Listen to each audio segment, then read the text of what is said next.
And the other advantage, of course, just being American communication skills for the American market. So I think those are examples of the complementarity.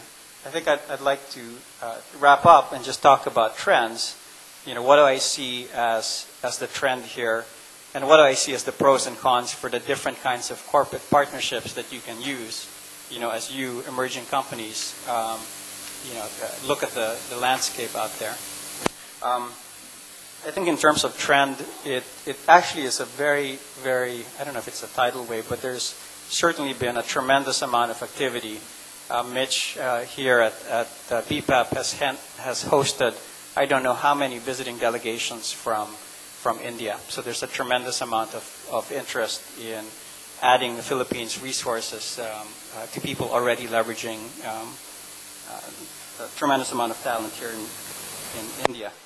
I guess in terms of types of partnerships, if we start with greenfield or going it alone, that's actually been a very, very successful avenue for many people. I think it's probably been more prevalent in the Philippines. Philippines is relatively, in fact, is very user-friendly, and most people have felt comfortable just doing 100% owned operations rather than having to find a partner.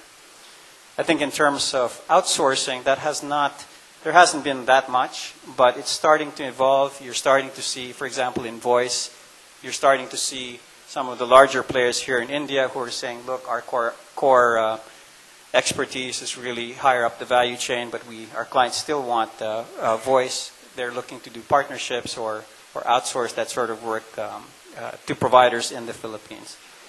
In terms of living together or with separate bank accounts or joint ventures, I frankly haven't seen that many that have worked out. I don't see that as an accelerating trend. It's difficult. Margins are thin enough as it is if you have to try and figure out how to share that. Secondly, priorities and people change within an organization. And at the end of the day, there are two different decision makers. So it's hard to make that really work on a long-term basis.